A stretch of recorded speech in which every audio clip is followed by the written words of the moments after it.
অদ্ভুত একটা হাদিস বললাম, অদ্ভুত বলতে বলছি অ্যামেজিং হাদিস, যে একজন সাহাবী বলছেন, সালমান রাদিয়াল্লাহু আনহু, তিনি বলছেন যে যখন মুমিনের উপর বিপদ আপদ বালা মুসিবত আসে, তখন মুমিনের এই বিপদ আপদ বালা মুসিবত রোগ শোকের বদৌলতে আল্লাহ পাক তার গুনাহগুলোকে মাফ করে দেন এবং তার মর্যাদাকে বাড়িয়ে দেন এবং সে আল্লাহর দিকে ফিরে আসার অনুশোচনা করার সুযোগ পায়। আর যখন কাফের মুশরিক বা ফাসিক মানুষকে এইসব রোগ ব্যাধি বিপদ আপদ বালা মুসিবত ঘিরে ধরে, তার দৃষ্টান্ত সেই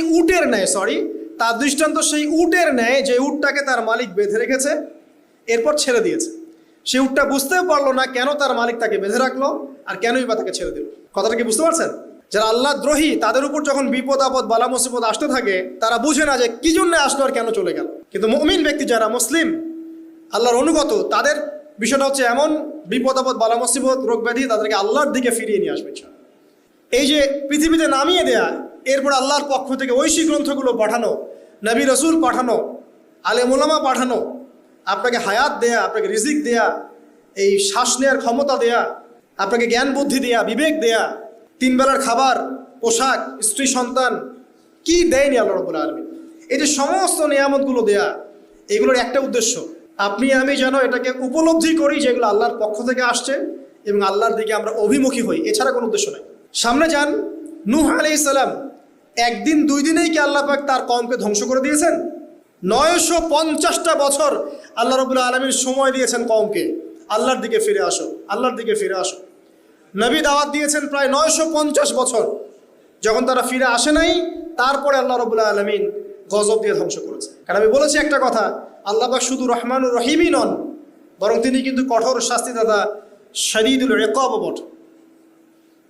সামনে আরো যান, ইব্রাহিম আলাইহিস সালাম, একা একটা মানুষ নমরুদের সাথে ফাইট করছেন, আগুনে ফেলেই দিল, সে আগুনকে আল্লাহ পাক ঠান্ডা করে ফেললেন। এটা কি আল্লাহ পাকের দয়া নয়?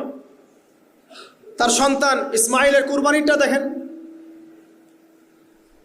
আল্লাহ পাক বলেছেন কুরবানি করো, তিনি ডানে বামে প্রশ্ন করেন নাই। আমরা হলে প্রশ্ন করতাম, কেন করব?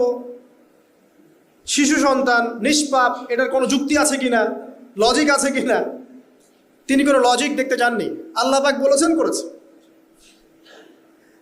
আল্লাহ রাব্বুল আলামিন তার এই ঘটনাটাকে তো সম্মানিত করলেনই, কিয়ামত পর্যন্ত কিন্তু এই ঘটনা মানুষ স্মরণ করবে।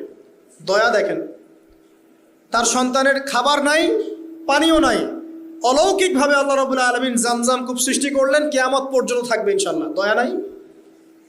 এই কূপটা দেখলেই তো মুসলিম হওয়া যায়, এই জামজাম কূপটা দেখলেই তো মুসলিম হয়ে যাওয়া উচিত মানুষের। কোত্থেকে আসলো এই কূপ? এই পানির এত বৈশিষ্ট্য কেন? কখনো শেষ হচ্ছে না কেন? এটা নিয়ে ভাবলেই তো মুসলিম হওয়া যায়। হবে না, কারণ কি? আবা ওয়াস্তাকবার, উদ্ধত হয়েছে, অহংকার প্রদর্শন করছে। অহংকার মানে এই নয় যে আপনি সুন্দর জামা পরছেন, আপনি সুন্দর কাপড় পরছেন, আপনি ভালো একটা বাড়ি করেছেন, এটা অহংকারের পরিচয় নয়। বরং অহংকারের পরিচয় হচ্ছে গাতারুল হাক্কি ওয়া গামতুন নাস, সত্য জিনিস যেটা স্পষ্ট এটাকে অস্বীকার করা আর অন্য মানুষকে ছোট করা, তুচ্ছ তাচ্ছিল্য করা, এই হলো অহংকারের পরিচয়। ইউনুস নবীর কথা মনে আছে আপনাদের?